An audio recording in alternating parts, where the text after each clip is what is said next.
Aleluias. Eclesiastes, capítulo de número 8 e versículo de número 5, a palavra de Deus diz o seguinte: quem guarda o mandamento não experimenta nenhum mal. Eu gostaria que você guardasse no coração essa frase aqui, que é muito importante, tá? Continuando, que foi aquilo que eu dei ênfase na semana passada, diz: e o coração do sábio conhece o que, gente? O tempo e o modo certo de agir. Porque há um tempo e um modo para todo propósito. Porque é grande o mal que pesa sobre o ser humano. Então, nós estamos já há 2 domingos, esse vai ser o terceiro, falando sobre esse tema a respeito do propósito de Deus. Infelizmente, domingo passado o culto não ficou gravado, né? Então, quem não veio, perdeu, não vai ter jeito, né? Vai só ter que esperar daqui uns 5 anos eu pregar de novo. Mas eu vou tentar resumir de uma maneira mais breve que eu conseguir. Eu falava no primeiro domingo que a gente precisa entender qual é o propósito de Deus na nossa vida. Todos nós temos um propósito. Jesus disse: eu para isso nasci, para isso vim ao mundo. Nós precisamos entender e descobrir para que nascemos, para que viemos a este mundo. Amém? Vou resumir só com poucas palavras assim. Na semana passada nós falamos que além de eu entender qual é o propósito de Deus para a minha vida, eu preciso executá-lo no tempo certo. Há um tempo para isso. E aí nós falávamos de alguns personagens bíblicos que queimaram largada, que entenderam o propósito de Deus, mas não souberam respeitar o tempo para cumprir esse propósito. O exemplo que eu mais dou sobre isso é a respeito de Moisés. Moisés entendeu que Deus usaria ele para libertar o povo de Israel, mas o que ele faz? Ele vai lá e mata o egípcio e tenta fazer a coisa antes da hora, perdeu o tempo e aquilo, né, trouxe um prejuízo terrível. Falávamos também, além disso, dentro do aspecto do tempo, que Deus nos dá uma vida e esse é o período que nós temos para cumprir o propósito de Deus. Amém? A nossa vida é finita e a nossa vida é breve. E é esse período que a gente tem para cumprir o propósito de Deus. E aí eu falava a respeito de Josué, que ele está lá no finalzinho já da sua vida e Deus vai dizer para ele: você já está velho e ainda há muita terra para conquistar. Você não tem muito tempo e ainda tem muita coisa para fazer. Em outras palavras, você não vai conseguir cumprir todo o propósito que eu tinha para a sua vida. Amém? Né? E nós precisamos entender, porque às vezes entram tantas distrações, tantas outras coisas, e a gente acaba, não sabendo organizar bem o nosso tempo, discernir, né, remir o tempo, como a Bíblia vai dizer, e acabamos prejudicando o propósito que Deus tinha para realizar na nossa vida e através de nós. E por último, eu falava dentro desse aspecto do tempo, que se tem a hora certa de entrar, se tem um período certo para executar aquilo, também tem um momento certo para sair de cena. E algumas pessoas erram porque não sabem sair de cena na hora certa. Eu falava de Davi, que já estava muito velho, e em vez de preparar o seu sucessor, em vez de passar o trono para ele, ficou esperando tempo demais e quase perdeu o reino por causa de Adonias, seu filho. Falava também a respeito de João Batista. Chegam os discípulos de João Batista e falam para ele assim: você não tá sabendo a última? Né? Pouco fofoqueiro. Tá sabendo a última? As pessoas estão indo até Jesus e ele está batizando mais pessoas do que você. E aí João Batista vai dizer: é necessário que ele cresça e que eu diminua. O propósito de Deus para a minha vida era eu vir e preparar o caminho para Ele. Eu já preparei, agora é hora de eu sair de cena, de eu ir diminuindo, até que eu simplesmente saia de cena. Mas quantas pessoas têm tanto problema com isso? Não, quem tem que brilhar sou eu. Quem tem que aparecer sou eu. Quem tem que ser o protagonista da coisa sou eu. Você está entendendo? E às vezes acaba atrapalhando o plano de Deus. E a gente precisa entender que tem o tempo certo. Bom, virando essa página, chegamos no assunto de hoje, que além de entendermos o propósito, além de entendermos o tempo, existe um modo certo de agir. E é isso que a Bíblia está dizendo. Porque há um tempo, já falamos isso, e há um modo para todo propósito. Precisamos entender como cumprir, como executar o chamado, o propósito, a missão de vida que nós temos. Porque a Bíblia vai dizer em 2 Timóteo 2,5 que só é galardoado aquele que militar legitimamente. Já leu isso na Bíblia? Ou pelo menos já ouviu? Já ouviu? Tenho certeza que já, que eu falo muito esse versículo, cito muito ele, né? Uma tradução mais atual vai dizer assim, que o atleta só é coroado ou só é premiado se ele competir ou se ele lutar conforme as regras. Simples assim. Não adianta ele chegar em primeiro lugar se ele não cumpriu as regras. Não vai ter galardão, não vai ter recompensa. Amém? Será que Deus estava querendo ensinar os atletas a competir? Eu acho que não, isso eles já sabem e é o que o próprio texto usa como analogia. Mas está ensinando eu e você a fazermos a obra de Deus, a cumprirmos o propósito de Deus para nós, que as regras precisam ser respeitadas. Amém? Que nós precisamos que ter um jeito certo de agir. Na Bíblia nós encontramos alguns personagens que entenderam o propósito, que num anseio de agradar a Deus, num anseio de cumprir o seu propósito, de cumprir a sua missão, de fazer aquilo que Deus queria deles, acabavam errando não no propósito, não no tempo, mas no modo de agir. Você quer ver um exemplo? 2 discípulos de Jesus, chamados Boanerges, né? João e André, Jesus manda eles a uma cidade samaritana para preparar ali um lugar para eles passarem a noite, mas porque era uma cidade samaritana, ninguém os recebeu porque eles eram judeus. Eles voltaram, mas brabo, pistola, chegaram para Jesus e disseram, aquela turma lá não recebeu a gente, o senhor quer que a gente peça fogo do céu? Olha só, como Elias tem precedente, tem base bíblica, não é isso? Né? O senhor quer que a gente peça fogo do céu para consumir aquela cambada que não recebeu a gente? Meu irmão, não dá para dizer que os caras não tinham fé, verdade não é?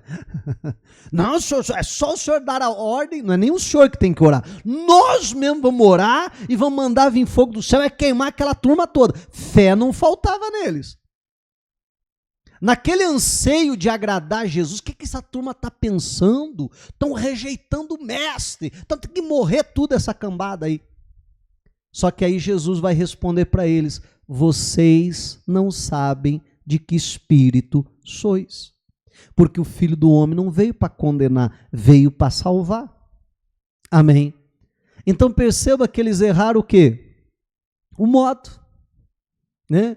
Poderíamos falar do Moisés, tanto Moisés matando o egípcio, porque além dele errar no tempo, ele errou no modo, achou que era através da violência que ele iria libertar o povo, mas mais para frente na sua vida, Deus diz para ele, fala a rocha. Ele vai lá e fere a rocha. E por conta daquilo ele não entrou em Canaã. Então, perceba que ele fez a coisa certa, tirou a água da rocha, mas errou no modo de agir. Amém? Bom, dado esses exemplos, eu gostaria de ver 3 casos com vocês. O primeiro está aqui em Levíticos, capítulo de número 10, Levítico 10, versículo 1. Levítico é um livro que a gente acaba lendo muito pouco em reuniões públicas como essa aqui que nós estamos. E por quê? Porque como o próprio nome do livro diz, né, Levítico vem de Levi, da tribo de Levi. Os levitas, né, que era aquela tribo que foi escolhida por Deus para cuidar das coisas de Deus para fazer aquilo que a gente poderia, quem sabe, hoje classificar a obra do Senhor. Vamos lembrar que dentro da tribo dos levitas havia a família de Arão, que eram os sacerdotes. Então esse livro fala de todos os rituais que deveriam ser feitos, como é que eles deveriam oferecer incenso, como é que eles deveriam se vestir, como é que deveria ser todos os rituais, todas as cerimônias dentro do templo, como que se oferecia o holocausto, que tipo de oferta se oferecia por causa do pecado, que tipo de oferta por causa da culpa, que tipo de oferta era em outra situação, e assim vai. Amém?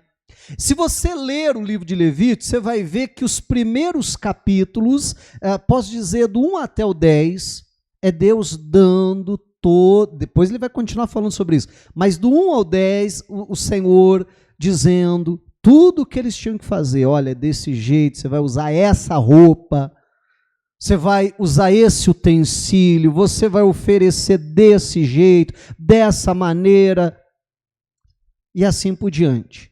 Amém? E aí, meu irmão, chega no capítulo 10, chega até o 9, é assim, é a teoria. Quem já fez autoescola? Primeiro você faz a teoria, não é assim? Aí depois, não, agora você foi aprovado na teoria, agora você vai pro prático. Não é assim? Agora você vai entrar no carro, aprender a ligar, trocar marcha, andar com o carro. Então agora, beleza, vocês entenderam como é que faz? Entendemos, senhor. Então agora chegou a hora de executar. Olha o que esses camaradas fizeram. Diz assim, ó: Nadab e Abiú, filhos de Arão, tomaram cada um o seu incensário, puseram fogo dentro deles, e sobre o fogo colocaram incenso. E trouxeram, olha só, fogo estranho diante da face do Senhor. Algo que ele não lhes havia ordenado. Eu não sei você, mas bom, deixa eu só continuar o 2, eu já explico. 2. Então saiu fogo diante do Senhor, e os consumiu, e morreram diante do Senhor. Foram fulminados ali, porque ofereceram fogo estranho no altar de Deus. Eu não sei você, mas eu lembro que, quando eu comecei assim a fazer a obra de Deus, tocava o terror na gente com esse versículo aqui. Qualquer coisa que você ia fazer assim, que alguém não gostava, irmão, isso é fogo estranho, né? E aí você assim, você nunca sabia o que é esse trem de fogo estranho, porque é até um negócio estranho, né? O que é o fogo estranho?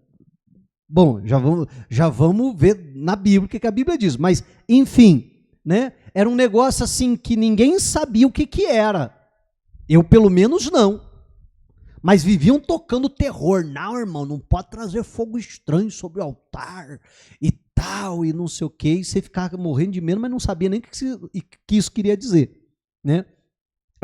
Pelo contexto que muitos colocavam, era mais ou menos assim.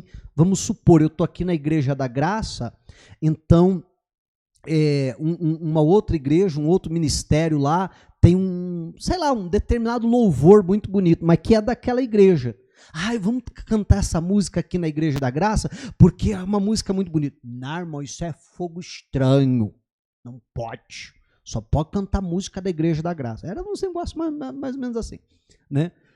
Então, você, pelo contexto, tinha uma ideia do que as pessoas queriam dizer, mas você nunca entendia bem. Agora, olha só, a Bíblia define o que é esse fogo estranho. E a Bíblia vai dizer em poucas palavras, né?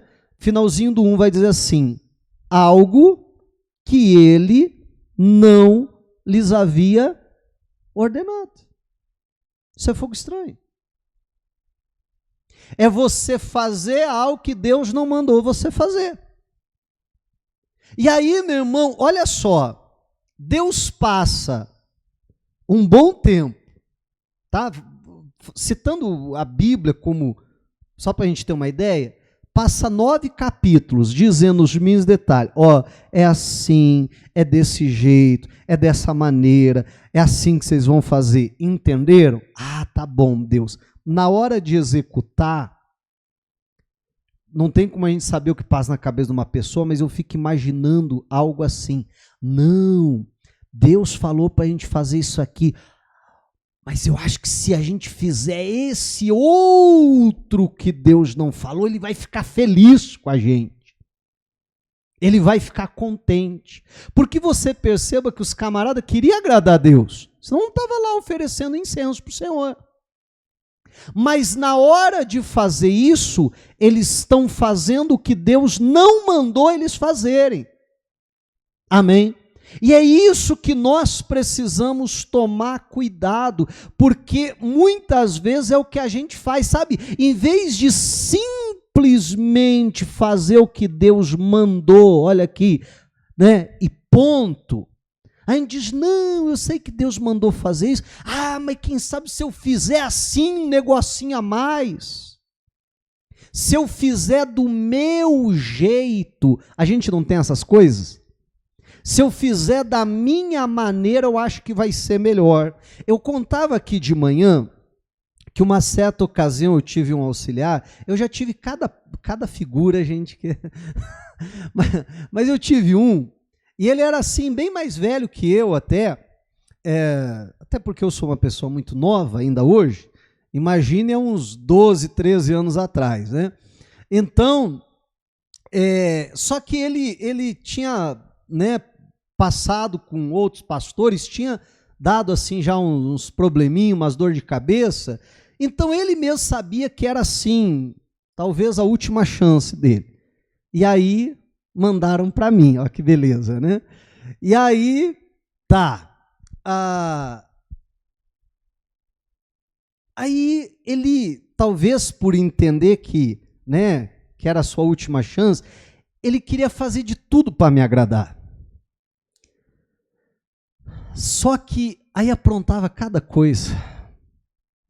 E aí ele fazia um negócio assim com boa intenção, sabe? Não, pastor, vai ficar feliz comigo, vai ficar alegre, eu vou fazer isso aqui e tal, e fazia. E aí eu chegava lá, ele tomava uma lapada. E para mim até ficava chato, porque, né, muito jovem, dando bronca, alguém bem mais velho, mas não tinha outro jeito, né? E pá, tomava ali um. Outro dia ele inventava um outro negócio, agora o pastor vai ficar feliz, né? E tomava ali outra invertida. E assim foi. Aí um dia ele já meio frustrado lá, meio, acho que estava até bravo comigo, né? Falou assim, pastor, o senhor é uma pessoa muito difícil de agradar. Eu falei, irmão, você sabe que eu concordo com você, verdade, eu sou uma pessoa muito difícil de agradar. Diga a minha mulher. Ela sabe o quão difícil de agradar eu sou. Eu falei assim, porém, sabe qual é o teu problema? O teu problema é que você quer me agradar. Não tenta me agradar. Faz o seguinte, faz só o que eu mando e você vai me agradar. Eu vou ficar feliz. Mas você quer inventar coisa que eu não mandei. E aí eu vou tentar dar um exemplo. Eu sei que meus exemplos assim é meio forçado, mas só para você entender, tá? Aí, um belo dia eu chegava lá e dizia assim, ô irmão, esse púlpito ele está muito para cá. Faz o seguinte, se você puder empurrar ele um pouquinho mais para lá, assim, uns 10 centímetros mais para lá, eu acho que daí fica melhor. Beleza? Vou dar uma saída ali, daqui a pouco eu volto. Arruma isso aí para mim. Ô pastor, para já! Pode deixar comigo! E tal. Aí você saía. Quando você voltava, o púlpito estava pintado de verde fosforescente. Aí você olhava aquilo, você dizia, irmão, que negócio que é esse? Olha que coisa mais ridícula isso aí. Não, pastor, eu tive uma ideia. É que eu vejo que de vez em quando o pastor vai para lá e dá umas cutucadas que assim, né, umas trupicadas no púlpito. Então pintei ele de verde fosforescente, assim ninguém vai esbarrar nele mais. Ó, pastor, não ficou lindo? Você está entendendo? Talvez seja meio exagerado o meu exemplo, mas só para você entender coisa assim. Olha só, ó, empurrei 10 centímetros, pronto. Aí vamos falar de nós. Não é o que a gente faz, muitas vezes? Deus só manda a gente fazer algo simples. E tudo que Deus quer de nós, o que é? Obediência, só, ponto. Mas aí a gente quer enfeitar pavão. A gente quer fazer o que Deus não mandou a gente fazer. E esse é o problema. Amém? Aí Deus me chamou para eu ser o que Deus chamou para eu ser? Deus me chamou para ser o porteiro da igreja. Ser a pessoa que fica ali e diz, bom dia, tudo bem, seja bem-vindo, olha, é novo, que prazer e tal. Não, deixa eu mostrar aqui, olha, ali fica o banheiro, o culto vai começar daqui a pouquinho, você fica à vontade, eu me chamo fulano de tal, você precisa da minha ajuda. Ô irmão, tudo bem, como é que vai? Acabou o culto? Ô irmão, Deus abençoe, ó, uma boa noite e tal. Mas aí eu olho e tem alguém lá em cima do altar tocando, e eu digo assim, poxa vida, que lindo. O que eu queria mesmo era tocar. Mas Deus te chamou para aquilo? Você está entendendo? Não, mas aqui na porta. Não, eu quero tocar, eu quero. E aí, às vezes, eu vou tentar fazer algo, ó, que está escrito lá, algo que ele não lhes havia ordenado. E sabe qual é o problema disso? O problema disso é que às vezes eu venho aqui tocar, e aí eu estou ocupando o lugar de alguém que de fato Deus chamou para estar aqui. Então, eu impeço aquele de fazer o trabalho dele e eu não estou fazendo o meu ainda. Você está entendendo? Né? Então, nós precisamos tomar cuidado com isso. Vamos em frente, vamos continuar a história, senão vira vigília. 1 Samuel 15, versículo 18. 1 Samuel 15, 18 diz assim: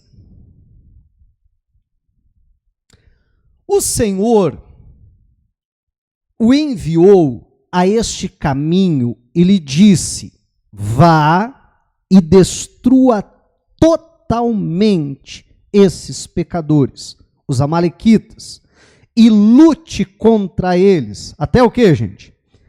Até exterminá-los. Bom, você já sabe de quem a Bíblia está falando? Qual que é o personagem agora? Começa com Sa, termina com U. Acertaram, Saul. Né? Você conhece a história, eu já estou lendo o versículo porque é o resumo aqui, Samuel já está resumindo. Samuel vai dizer para Saul, vai até Amaleque, faça guerra contra ele, destrua tudo, não poupe ninguém. Aí o Saul foi, fez guerra, venceu os amalequitas, mas poupou Agag e poupou o melhor das ovelhas e das vacas. Saul está voltando àquela batalha, Samuel sai ao encontro dele. Quando Saul encontra Samuel, ele vai dizer, bendito sejas tu do Senhor, executei a palavra de Deus, eu fiz o que Deus mandou. E aí Samuel vai dizer assim, fez? Então que barulho de ovelhas, que balido de ovelhas é esse que ouço? Que mugido de vacas é esse aqui nos meus ouvidos? Amém? Se você fez a vontade de Deus, não era para ter nada aqui, não era para ter barulho de ovelha, de vaca, de coisa nenhuma. Meu irmão, e eu gosto desse texto, ou pelo menos me chama a atenção esse texto, porque toda vez que a gente não cumpre o que Deus manda, não adianta, vai ver um balido de ovelhas. Vai haver lá atrás um mu. Amém? Ainda que a gente esteja lá, eu fiz o que Deus mandou, daqui a pouco, mu. Você está entendendo? Né? Para o Pedro não foi assim, para o Pedro foi um cocoricó, não foi? Quando ele negou o Senhor 3 vezes. Então, não adianta, sempre vai haver algo denunciando que a gente, na verdade, não fez o que Deus mandou. E aí Samuel vai dizer, cara, você não fez coisa nenhuma, rapaz. Você não fez o que Deus mandou. Só que ele vai sustentar. Olha, 19. Por que então, ainda Samuel falando, por que então você não deu ouvidos à voz do Senhor, mas se lançou sobre o despojo e fez o que era mal aos olhos do Senhor? Agora sim Saul se defende. Então Saul disse a Samuel, pelo contrário, dei ouvidos à voz do Senhor, eu obedeci a Deus, segui o caminho pelo qual o Senhor me enviou, e trouxe Agag, o rei de Amaleque, e destruí totalmente os amalequitas. Mas o povo pegou dos despojos ovelhas e bois, o melhor do que estava destinado à destruição. Mas, era por um bom motivo, tá? Para oferecer ao Senhor seu Deus em Gilgal. Amém. Meu irmão, o Saul está batendo o pé, o Saul está sustentando, dizendo assim, não é assim não, Samuel, eu fiz o que Deus mandou. E aí eu gosto sempre de falar isso, né? Ou de fazer essa separação. Se você observar, ele fez o que Deus mandou, mas ele não fez do modo que Deus mandou.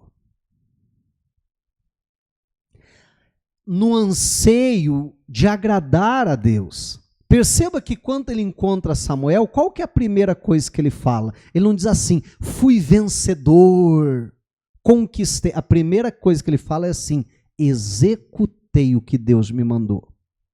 E pior de tudo, que ele acreditava naquilo mesmo. Tanto é que ele está batendo pé, batendo boca com o profeta, e dizendo, não, eu fiz, não é bem assim, não, eu fiz. Não é isso?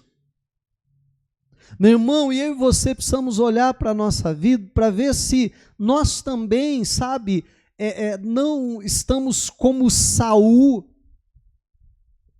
fazendo o que Deus mandou, mas fazendo ao nosso modo, da nossa maneira, do nosso jeito, e não do jeito de Deus, e não conforme Deus mandou, porque em algum lugar na nossa cabeça está algo lá mais ou menos assim, não, Deus mandou fazer isso aqui, desse jeito, mas do meu jeito é melhor, você entende? Do meu jeito é melhor, do meu jeito vai funcionar melhor, não do meu jeito vai dar certo. Esse é o grande problema. É quando a gente acha que o nosso jeito é melhor do que o jeito de Deus. Não, eu vou fazer aqui do meu jeito, que no final Deus vai ficar até impressionado comigo. Deus mandou matar tudo. Mas eu estou trazendo para oferecer para Ele. No fim, sabe o que vai acontecer? Deus vai olhar e vai falar assim, olha, não tinha pensado nisso? Saul, não sei o que eu faria sem você, hein? Além de destruir, ainda trouxe uma oferta para mim. Saul, você é o cara, você é demais. Você está entendendo? Eu sei que parece cômico falando assim, mas não é o que a gente faz muitas vezes. E tudo que Deus quer é obediência, é o que Samuel vai falar no 22. Porém, Samuel disse, será que o Senhor tem mais prazer em holocaustos e sacrifícios do que no obedecer a sua palavra? Eis que o obedecer é melhor do que o sacrificar, e o ouvir é melhor do que a gordura de carneiros. Diga a glória a Deus. A Bíblia deixa muito claro que tudo que Deus quer da gente, o que quer? Obediência, ponto, só. A gente quer agradar a Deus, é só a gente obedecer, mas aí a gente quer inventar coisa. Eu já contei para vocês aqui, já aconteceu situações de estar atendendo uma pessoa, e a pessoa cheia de problemas, às vezes até com enfermidades e tal, e você vai conversar e você percebe que a pessoa tem uma mágoa de alguém. E você começa a ministrar e dizer, olha, se você não perdoar, se você não liberar o perdão, Deus não vai poder lhe curar. Deus não vai poder ser com você. Você precisa liberar o perdão. E às vezes a pessoa olhar para você e dizer assim, pastor, me peça o que o Senhor quiser.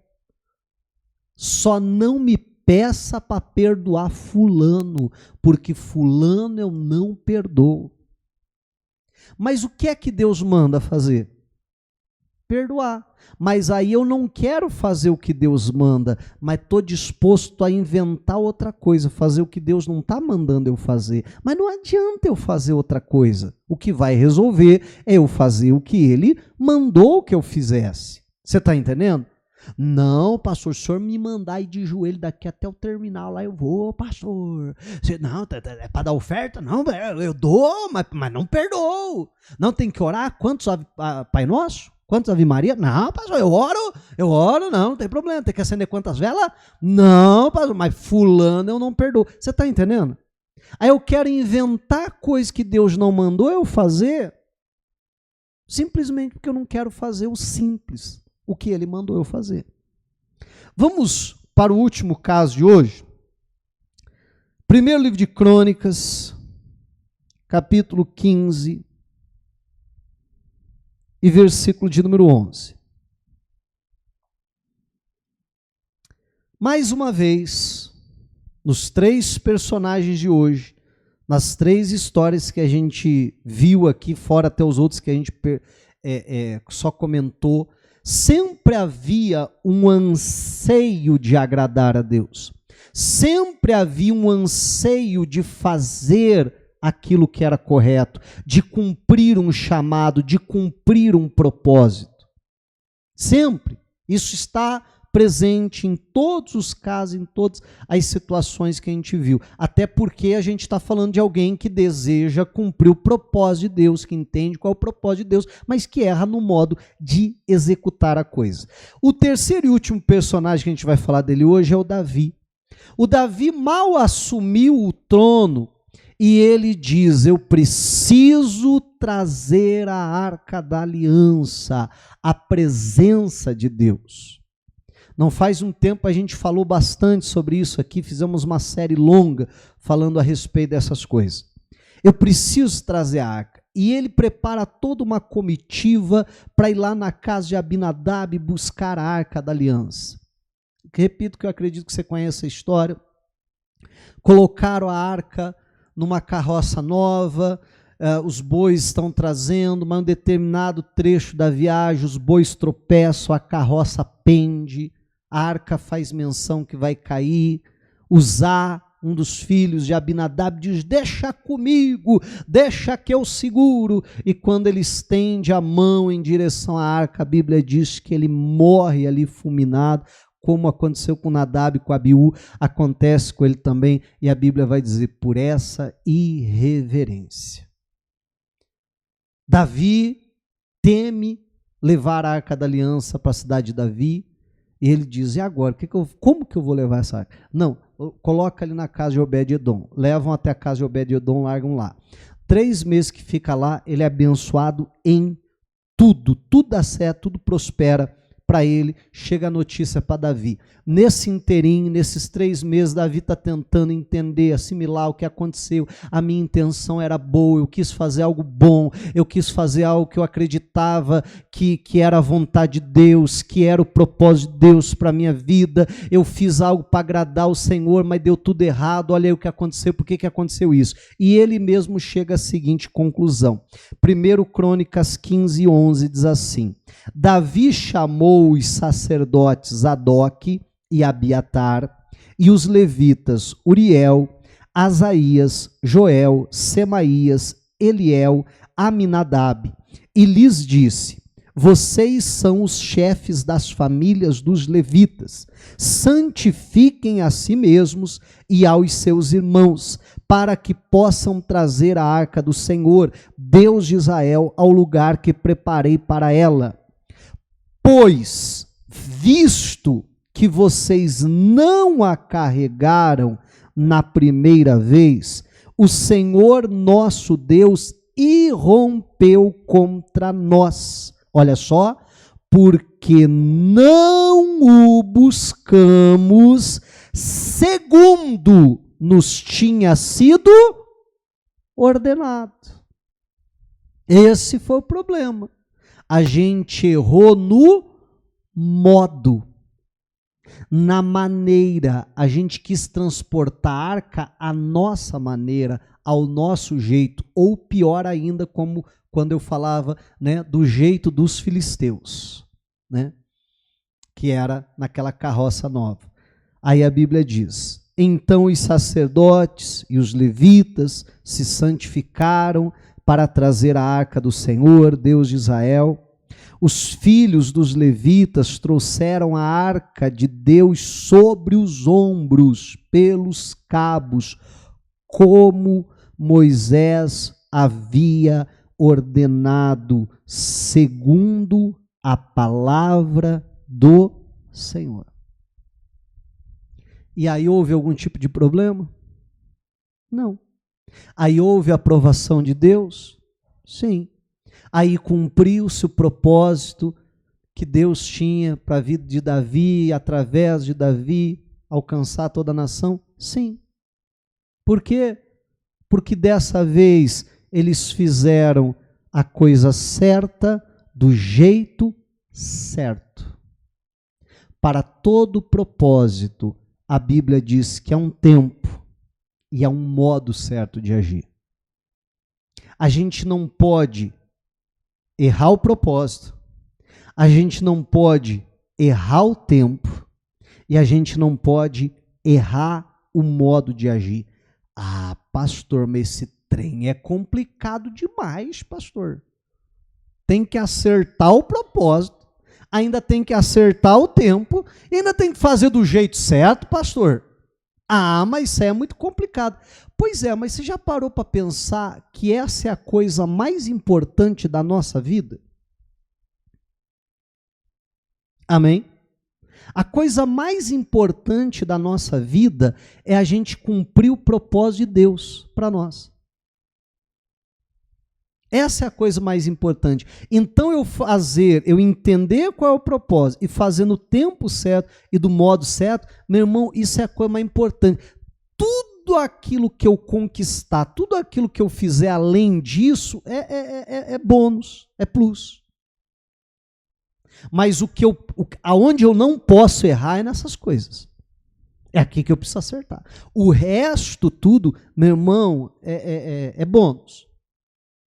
Então essa é a coisa mais importante que eu e você precisamos fazer. Agora, o que eu lhe chama a atenção, já me encaminhando aí para o desfecho, o que me chama a atenção é que em todos os casos, primeiro ponto eu já chamei essa atenção da similaridade, que é um anseio de agradar a Deus, um anseio de cumprir o propósito que Deus tem. Amém. A segunda coisa é que todos eles erraram no modo porque não fizeram o que Deus mandou. Só isso.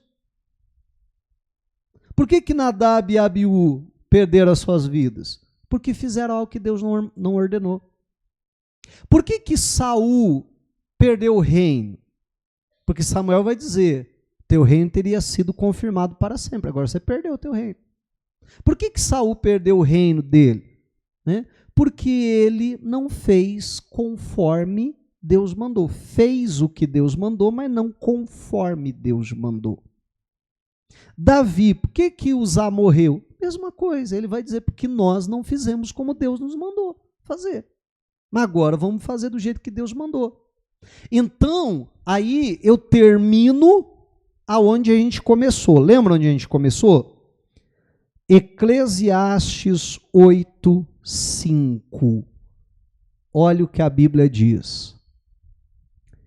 Quem guarda o mandamento não experimentará nenhum mal. E aí continua. E o coração do sábio conhece o tempo e o modo certo de agir. porque é um tempo e um modo para todo propósito. Perceba que antes de falar da gente acertar o tempo e o modo, a Bíblia vai dizer, se você obedecer o mandamento, não vai experimentar nenhum mal, não vai ter nenhum tipo de prejuízo. Por que todos esses personagens que a gente viu tiveram algum tipo de prejuízo? Porque não obedeceram o mandamento. Simples assim. Quer acertar o modo de agir? Faça o que Deus te mandou. Amém? Faça o que Deus te mandou. E ponto. Nem mais, nem menos. Ah, Deus me mandou fazer essas 10 coisas. Ah, mas acho que se eu fizer só umas 9, acho que tá bom, né? Não, meu irmão. Faça tudo o que Deus mandou. Mas se Deus mandou 10, não queira fazer o 11, o 12, o 13, o 15. Não queira enfeitar pavão, não queira ir além. Não, faz o que Deus mandou. Não, mas eu vou poupar aqui essas ovelhas, essas vacas, mas é para oferecer a Deus. Não, faz só o que Deus mandou. Não pinta o púlpito de verde fosforescente. Amém? Não queira enfeitar pavão. Faz o que Deus mandou e assim a gente vai agradar a Deus, vai ter a aprovação do Senhor. Amém? Diga a glória a Deus e vamos aplaudir a Jesus.